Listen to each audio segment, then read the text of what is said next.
Hello students, আমাদের আজকে নতুন টপিক হলো বেসিক হিউম্যান নিডস। মানে একটা হিউম্যান, সে কনসিয়াস হোক, সাবকনসিয়াস হোক, আনকনসিয়াস হোক বা ফুললি কনসিয়াস স্টেটে থাকুক, তার কিছু নিড থাকে। যেমন খাদ্য, বস্ত্র, বাসস্থান, আমরা জানি যে এগুলো হচ্ছে basic need.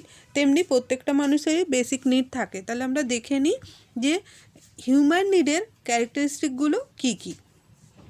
First, human needs are universal, though may be modified by cultural influences. মানে বলছে হিউম্যান নিডটা হচ্ছে ইউনিভার্সাল। যেমন তোমার খাবার দরকার বেঁচে থাকার জন্য, তেমনি তুমি পৃথিবীর যে প্রান্তেই যাও না কেন, খাবার তাকে দিতেই হবে। খাবার ছাড়া কোনো হিউম্যান বাঁচতে পারে না। সেটা ডিফারেন্ট টাইপের খাবার হলেও হতে পারে, সেজন্যই লেখা আছে মডিফাইড বাই কালচারাল ইনফ্লুয়েন্সেস। এক একটা কালচারে এক এক ধরনের খাবার খায়, এখানে সেটা বোঝানো হয়েছে। নেক্সট পয়েন্ট কি, human needs may be altered by individual priorities. আমার কাছে আজকে প্রায়োরিটি কি, ভাত ডাল, আমরা মেছো বাঙালি বা ভেতো বাঙালি। কিন্তু এমনও তো কেউ আছে, যেমন ধর সাউথ ইন্ডিয়ান, তারা ওই ওটাকে কী বলে, ধোসা, ইডলি, এগুলো ছাড়া তাদের তাদের মেন খাবার এটা ছাড়া কিছু হয় না। তো এগুলো ইন্ডিভিজুয়াল প্রায়োরিটি ওয়াইজ ডিপেন্ড করে। Next, human needs may B deferred. For example, a person can differ his needs for food or elimination for a period of time. মানে খাওয়ার টাইমটা ডিফার করে ম্যান টু ম্যান। কেউ আছে সকালবেলা ঘুম থেকে উঠেই ভাত খেতে পছন্দ করে, বা ভাত না পেলে তার সারাটা দিন প্রবলেম হয় বা সমস্যা হয়। তেমনি এলিমিনেশনের ক্ষেত্রেও তোরা জানিস যে অনেকেই আছে ঘুম থেকে উঠেই টয়লেট যেতে হবে। আবার অনেকে আছে যে কোনো প্ল্যানিং নেই, কোনো ফিক্সড টাইম নেই, যে কোনো টাইমেই সে টয়লেট যেতে পারে। সেটাকেই বলা হচ্ছে যে এই নিডটা আবার ডিফার করে, ডিফার মানে ম্যান টু ম্যান ভ্যারি করে। Next, human needs may be made in different ways. মানে এই যে বিভিন্ন প্রয়োজনীয়তাগুলো, এক একটা মানুষের চাহিদাগুলো কি হয়, বিভিন্ন রকম হয়। মানে একজন মানুষ সকালে উঠে তার লেবু জল না খেলে যেমন পটি হবে না, আবার কেউ থাকতে পারে কি, যে সিগারেট না খেলে পটি হচ্ছে না, বা রাতে শুতে যাওয়ার সময় আমার দুধ চাই। এই যে এক একটা মানুষের এক একটা প্রয়োজনীয়তা বিভিন্ন ধরনের হয়। Next, human needs are aroused by stimuli that are either external or internal of the body. আমরা আগে পড়ে নিয়েছি এক্সটার্নাল অ্যান্ড ইন্টারনাল এনভায়রনমেন্ট বলতে আমরা কি বুঝি। তাহলে এখানে এটা বলা হয়েছে যে এই হিউম্যান নিডগুলো এগুলো অ্যারাউজ করে বা জাগ্রত হয় কিসের মাধ্যমে, বিভিন্ন স্টিমুলাইয়ের মাধ্যমে। স্টিমুলাইগুলো কি, যেমন ধর আমাদের আচার দেখলে বা কোনো লোভনীয় খাবার দেখলে আর কি খেতে ইচ্ছে করে। তেমনি শীত করছে তোর, তাহলে কি কম্বল চাই। এটা যেমন একটা স্টিমুলি, বাইরের এনভায়রনমেন্টের ঠান্ডাটা, তবেই তুই কিন্তু শীতের জামা কাপড় পরছিস, সেটাই এখানে বোঝানো হয়েছে। নেক্সট আসছি, তোদের একটা এটা সাইকোলজিতেও পাবি যে এই যে আমাদের হিউম্যান নিড আছে, সেটার একটা প্রায়োরিটি আছে, একটা সিঁড়ি আছে। তো সেটাকে বলা হচ্ছে Maslow's theory of hierarchy of human need. মানে মানুষের যে চাহিদা, সেটাকে একটা পিরামিডের আকারে দেখানো হয়েছে সিঁড়ির মতো করে। তাহলে দেখ, এখানে সিঁড়ির সব থেকে নিচে কে আছে, ফিজিওলজিক্যাল নিড। মানে এটা বেঁচে থাকার জন্য যে কোনো মানুষের দরকার। সেগুলো কি, air, water, food, shelter, sleep, clothing, reproduction. ভেবে দেখ প্রত্যেকেই যে ফিজিওলজিক্যাল নিডগুলো কিন্তু ম্যান্ডেটরি, স্পেশাল। এগুলো ছাড়া একটা মানুষ বাঁচতে পারে না। ওকে, যখনই আমার ফিজিক্যাল নিড ফুলফিল হয়ে যায়, তখনই কিন্তু আমি সেফটি নিডের দিকে যাই। তাহলে এগুলো যখন আমার আছে, এগুলো নিয়ে কোনো প্রবলেম নেই, ফিজিওলজিক্যাল নিড আমার ফুলফিল হয়ে গেছে, তখন দেখবি সেফটি নিড আসে। সেফটি নিড মানে কি, সিকিউরিটি। সেফটি নামটা থেকেই বুঝতে পারছিস যে একটা সংরক্ষণ, personal security, employment, resources, health, property. মানে আমি যখন বেসিক জিনিসটা পেয়ে গেছি, তখন আমি কি চাইবো, আমার একটা সিকিউরিটি চাই, কাজ চাই, মানি চাই, আমার হেলথটা ঠিক রাখতে চাই, এটা গেল safety needs. Next love and belongingness. এবার যেই আমি ইকোনমিক্যালি মানে স্টেবল হয়ে গেলাম তখনই লাভড ওয়ান্স চাই। তাহলে কি সেগুলোর মধ্যে আসছে? Friendship, intimacy, family, sense of connection. মানে যখন সে নিজের পায়ে দাঁড়িয়ে গেছে তখন সে কিন্তু এবার একটা পার্টনার খোঁজার চেষ্টা করবে। আচ্ছা, এটাই যখন ফুলফিল হয়ে গেল, নেক্সট কী আসবে? Esteem.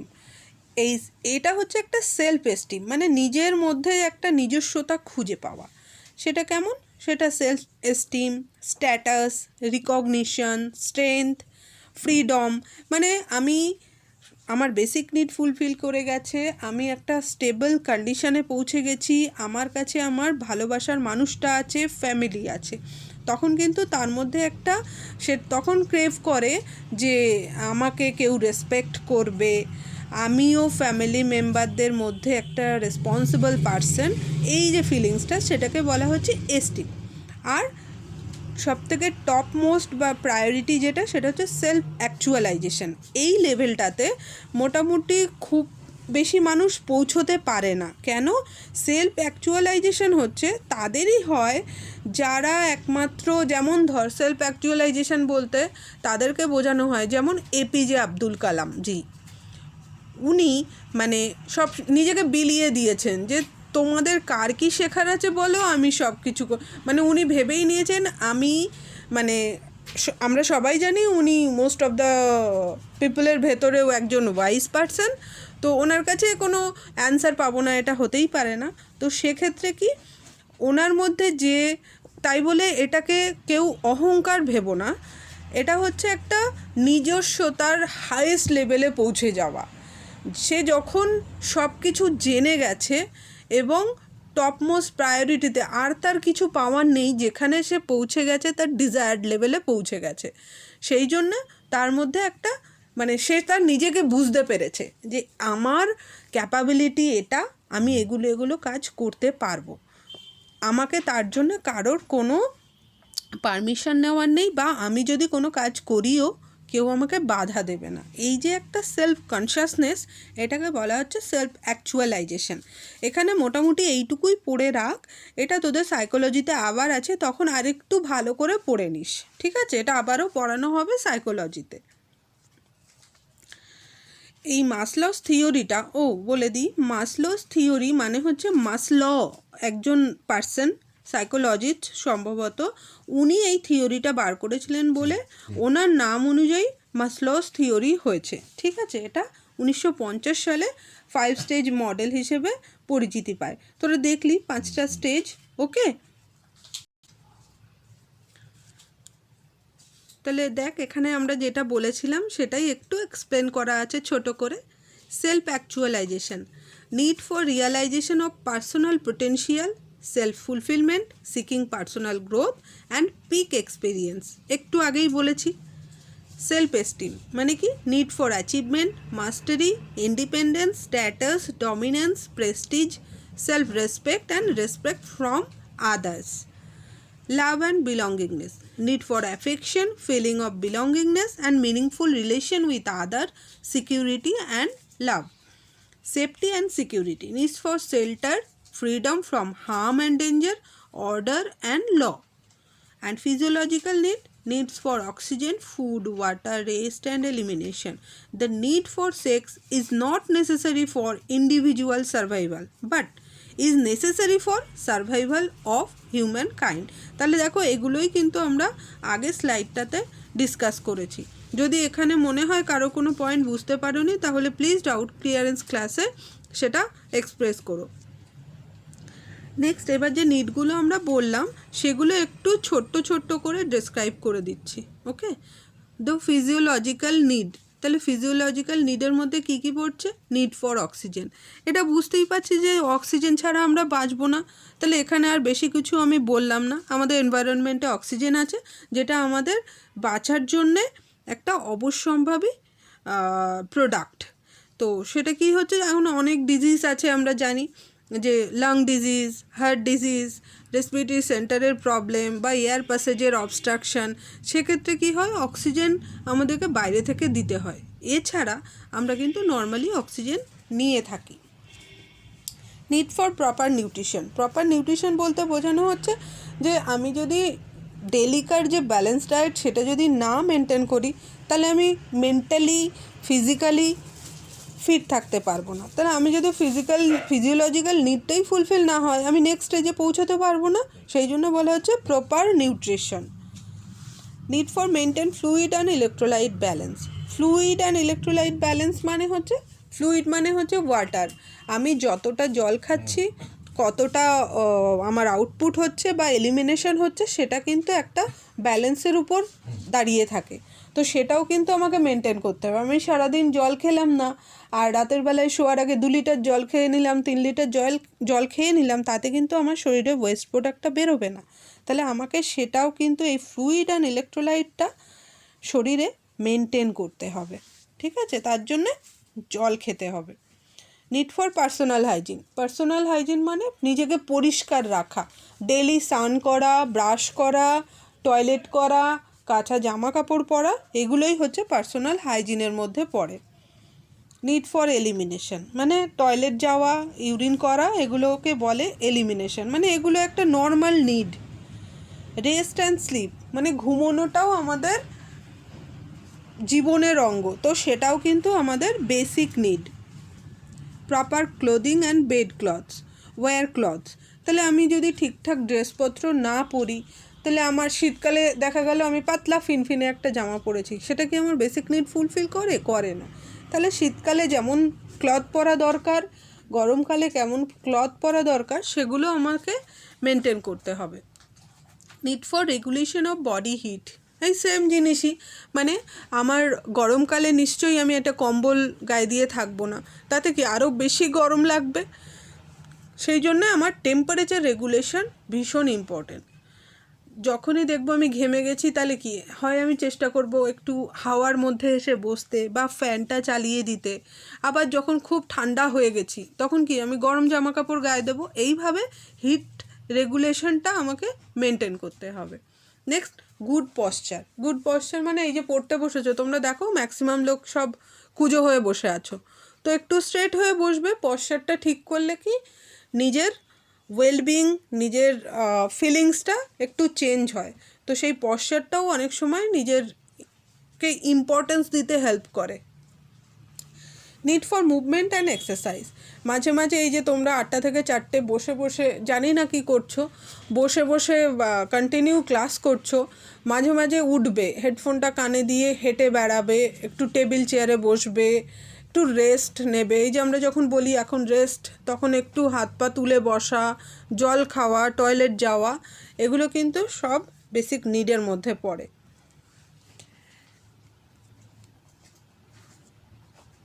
Next, the security and safety need. তাহলে সেখানে কি সাবহেডিং আসছে, need for safe and comfortable environment. তাহলে আমার বেসিক নিড ফুলফিল হয়ে গেছে, তাহলে এবার আমি কি দেখবো, সেফটি অ্যান্ড সিকিউরিটি। তার মধ্যে কি কমফোর্টেবল এনভায়রনমেন্ট বলতে কি, তুমি পড়তে বসেছো, দেখা গেলো পাশ থেকে এত গাড়ি যাচ্ছে, তো তুমি পড়তেই পারছো না, বা আশেপাশের পরিবেশে এত সাউন্ড পলিউশন যে তোমার পক্ষে পড়া পসিবল না, তো সেইটাকে বলা হচ্ছে safety. Relief from pain and discomfort. তাহলে সেটা কন্টিনিউ যদি তোমার কোনো পেন হতে থাকে, তাহলে নিশ্চয়ই তুমি যে কাজটা করছো সেটা কনসেন্ট্রেট করতে পারবে না। তাহলে সেটাও আমার একটা বেসিক নিড, যে এই পেনটাকে রিলিভ করাতে হবে বা ডিসকমফোর্টটাকেও রিলিভ করাতে হবে শরীর থেকে। Need for medical therapeutic measures. তো তার জন্যে যদি দেখা গেল মেডিকেল থেরাপিউটিক মেজার্স কিছু নিতে হবে, মানে মেডিসিন নিতে হবে বা ডাক্তারের অ্যাটেনশন দরকার, তাহলে সেই কাজটাও কিন্তু করতে হবে। Next, need for love and affection. সেক্ষেত্রে কি, নিড ফর বিলঙ্গিংনেস, মানে এই যে অস্তিত্বের একটা লড়াই চলছে বা তুমিও কারোর কাছে ভ্যালু রাখো, সেটার একটা নিড ভীষণ ইম্পর্ট্যান্ট। এছাড়া কমিউনিকেশান, আমরা সোশ্যাল অ্যানিম্যাল, তাই জন্য কি একা বাঁচতে পারি না, সেক্ষেত্রে আর কি কমিউনিকেশান হচ্ছে ভেরি মাচ ইম্পর্ট্যান্ট। না হলে তো মানুষ ডিপ্রেশনে চলে যাবে। সারাক্ষণ যদি কথা না বলে থাকতে পারে তাহলে তো মানে তার মনের ভেতর কী চলছে আমরা জানতে পারবো না। সেই জন্য কমিউনিকেশন করাটাও একটা need for diversion and recreation. তাহলে সব যখন হয়ে গেল, এবার কি মানে মানুষ কাজ করতে করতে স্ট্রেস ফিল করে, তাহলে সেটা থেকে কি করে সে ডাইভার্ট করবে নিজেকে? রিক্রিয়েশন। কেউ গান শুনতে ভালোবাসে, কেউ টিভি দেখতে ভালোবাসে, কেউ স্পোর্টসের মাঠে যেতে ভালোবাসে, কেউ ফুলের বাগান লাগাতে ভালোবাসে, কেউ পেট নিয়ে খেলা করতে ভালোবাসে। এটা ম্যান টু ম্যান ভ্যারি করে। নিড ফর হেলথ এডুকেশন, মানে হেলথ রিলেটেড ইস্যুতে একটু হেলথ এডুকেশন দেওয়া, বা এটা পার্সোনাল বা ইন্ডিভিজুয়ালও হতে পারে। যেমন ওবেসিটি হয়েছে, তাহলে সেক্ষেত্রে সে কিছু ওবেসিটি রিলেটেড ডকুমেন্ট পড়লো, বা কাউকে একটু হেলথ এডুকেশন দিল যে জানো তো রেগুলার এক্সারসাইজ করলে আমার ওবেসিটি চলে যেতে পারে, তাহলে সেই জন্য সে একটু এক্সারসাইজ করলো, বা মর্নিং ওয়াক করলো, বা জাঙ্ক ফুড অ্যাভয়েড করলো, এগুলো। নেক্সট, রিলিজিয়াস নিডের মধ্যে বলছে যে এই self esteem and self respect. মানে এই স্টেজটায় হয় কি, মানুষ নিজে যেমন অন্যকে রেসপেক্ট করতে চায়, তেমনি চাইবে যে তাকেও সবাই রেসপেক্ট করুক। এটাকেই বলা হচ্ছে self esteem and self respect. আর নিড ফর সেলফ অ্যাকচুয়ালাইজেশন, একটু আগেই বললাম যে সেলফ অ্যাকচুয়ালাইজেশন মানে হচ্ছে নিজের সম্পর্কে তার পোটেনশিয়াল, তার উইকনেস, স্ট্রেংথ, তার যে ক্ষমতা সেটা সম্পর্কে ওয়াকিবহাল হওয়া এবং সবাইকে হেল্পিং একটা অ্যাটিটিউড সেটা শো করা। নেক্সট টপিকটা যেটা আসছে সেটা হচ্ছে illness and it's effect on individual. মানে কি, মানে এটা হচ্ছে ইলনেস মানে জানো অসুস্থতা। একটা মানুষ অসুস্থ হলে একটা ইন্ডিভিজুয়ালের উপর তার কি এফেক্ট। তো অ্যাকর্ডিং টু কজিয়ার সে বলেছেন যে illness is a condition characterized by deviation from a normal healthy state which is manifested by physical and physiological symptoms. মানে ইলনেস হচ্ছে একটা কন্ডিশন যেটা নর্মাল হেলদি স্টেট থেকে ডেভিয়েট করে যায়, মানে সরে যায়, একটা নর্মাল হেলদি কন্ডিশন থেকে সরে গেলে আমরা কি দেখতে পাবো, যে এটা ফিজিক্যাল অ্যান্ড ফিজিওলজিক্যাল কিছু সিমটমের মাধ্যমে আমি বুঝতে পারবো যে পেশেন্টটার হেলথটা ইল হেলথ হয়ে গেছে। ওকে, এছাড়া according to Potter and Perry বলছে illness is a state in which a person's physical, intellectual, emotional, social or spiritual functioning is diminished or impaired in comparison with the previous experience. মানে আমরা হেলথের definition জানি, তাহলে এখানে just দেখো উল্টোটা বলছে যে এটা একটা এমন একটা স্টেপ যেখানে physical, intellectual, emotional, social, spiritual functioning diminished হয় বা হ্যাম্পার্ড হয় বা ইম্পেয়ার্ড হয়। সেটা কিসের থেকে? প্রিভিয়াস এক্সপিরিয়েন্স থেকে, মানে সেই সেম নর্মাল স্টেট থেকে ডেভিয়েট করলো। এছাড়া আরেকটা ডেফিনেশন কি, illness is a state which involves impaired interaction with others such as with family members or peers and impaired physiological functioning of the body. মানে এটা একটা ইম্পেয়ার্ড ইন্টারাকশন বা একটা নর্মাল স্টেট থেকে ডিফার্ট করা সিচুয়েশন, যেখানে ফ্যামিলি মেম্বার, পিয়ার গ্রুপ তাদের physiological functioning of body দেখেই বুঝতে পারবে যে কোনো একটা প্রবলেম হয়েছে বা ইলনেস হয়েছে। তাহলে কোন কোন ফ্যাক্টরগুলো এই ইলনেসের জন্য দায়ী একবার দেখে নিই। প্রাইমারি ফ্যাক্টর, প্রাইমারি মানে হচ্ছে যে ধরো এখানে এক্সাম্পল দিয়েছি যেটা দেখো, repeated head trauma of children leads to an acquired hydrocephalus. Hydrocephalus, acquired মানে অর্জন করা, হাইড্রোসেফালাস মানে এনসেফালার মধ্যে ওয়াটার কালেকশন। তোমরা এই ডিজিজগুলো পড়বে বাচ্চাদের পিডিয়াট্রিক যখন পড়বে তখন, বা ছবিও দেখবে। তো সেক্ষেত্রে কী হচ্ছে, রিপিটেড হেড ট্রমা যদি হয়ে থাকে, এই যে হাইড্রোসেফালাস হলো, বাচ্চাটা অ্যাট বার্থে একটা ট্রমা নিয়ে জন্মালো, তাহলে তুমি যদি হিস্ট্রি নাও দেখবে মানে প্রিভিয়াস হিস্ট্রিতেই আছে, মাই বলবে হ্যাঁ অনেকবার তো আঘাত লেগেছিল এরকম। তাহলে এটা হচ্ছে primary factor.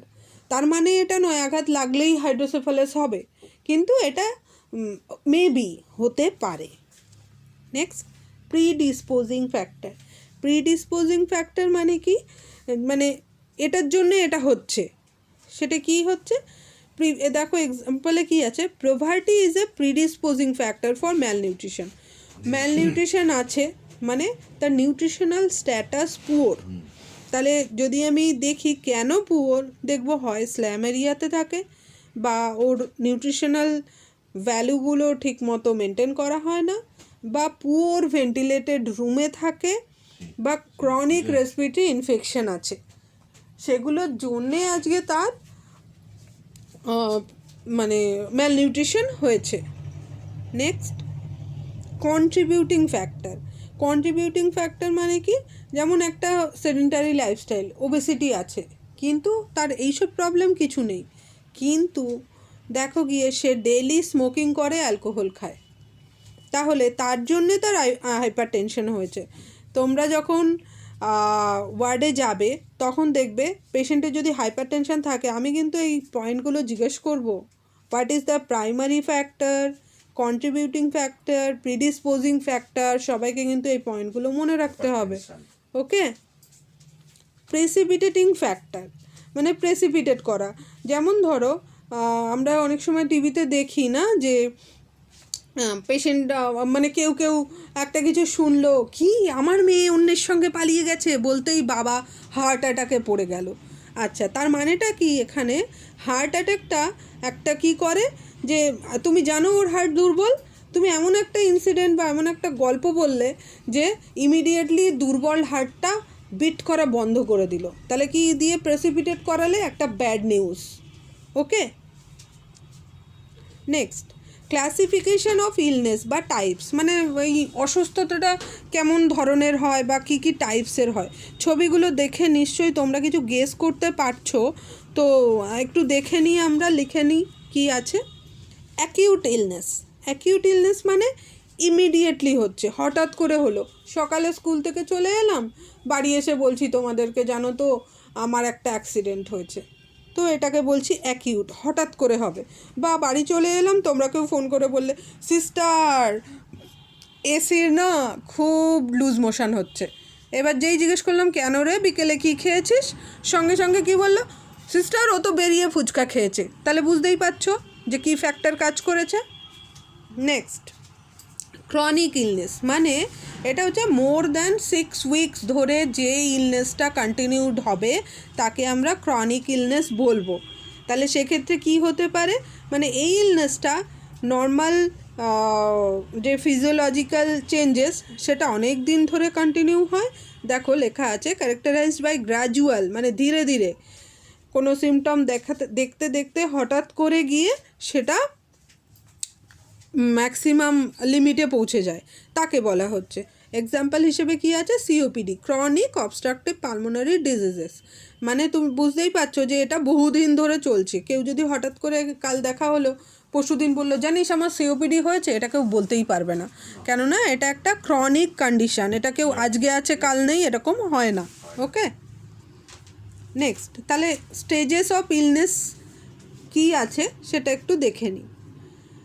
Stage 1 symptom experience, মানে ফার্স্ট যখন আমার কোনো ডিজিজ হচ্ছে তখন আর কি দেখা গেল যে সিমটম বলতে এখানে কি বলছি, যে বিভিন্ন ধরনের প্রবলেম, সেগুলো কি হতে পারে, বডি পেন, যে কোনো জায়গায় সাডেন পেন, র্যাশ, লাম্প, এরকম ছোট্ট ছোট্ট জিনিসগুলো, হ্যাঁ এটা তো হতো মনে হয়, এটা তো আগেও হয়েছে, দেখবে এইটাতে পাত্তা দেই না আমরা সাধারণত,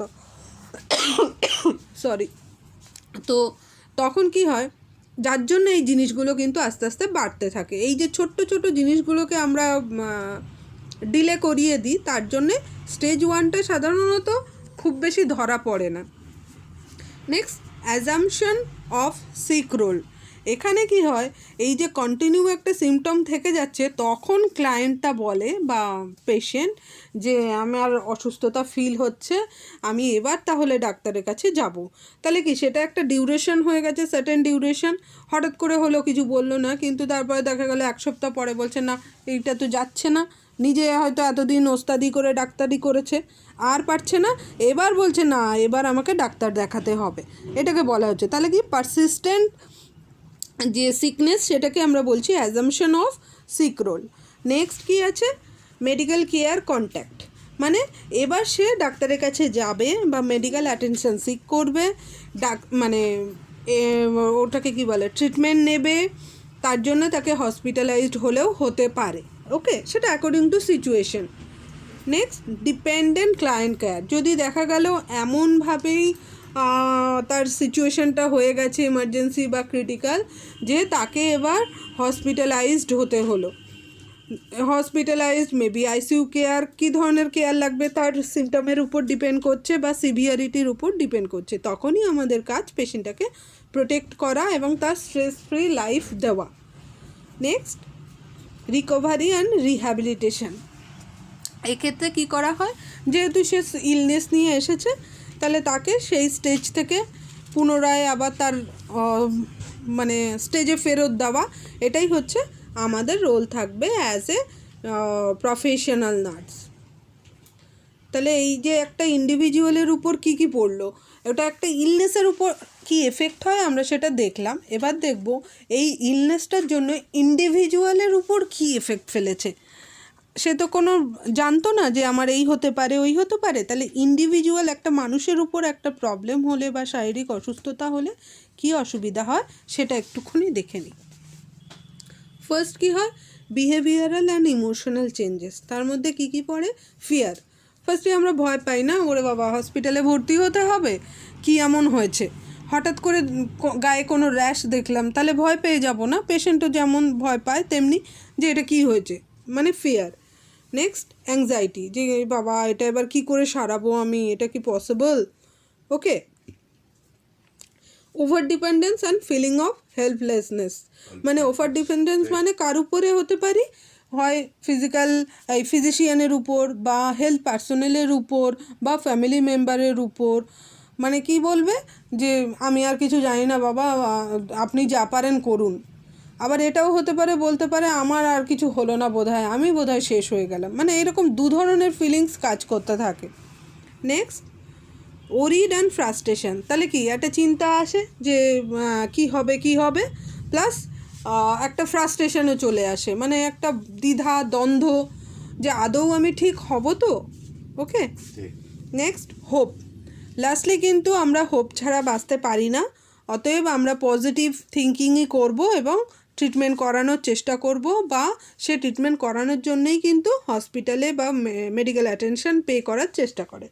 আরও কিছু হতে পারে অ্যাঙ্গার অ্যান্ড হস্টিলিটি, অনেক সময় রেগে যেতে পারে, দূর এসব করে কি হবে, যে কদিন বাঁচবো এভাবেই বাঁচবো, এটাও হতে পারে। এই যে আমরা আগের দিন ক্লাসে পড়েছিলাম না যে ভায়োলেন্স, এখান থেকেই কিন্তু পেশেন্ট রেগে গিয়ে এবার একটা মানে অ্যাক্সিডেন্টাল কিছু করতে পারে, দূর আপনারা কোনো ট্রিটমেন্ট করছেন না কি করছেন বলে টেবিল ছুঁড়ে উল্টে একসা কাণ্ড করলো, that is also a type of violence.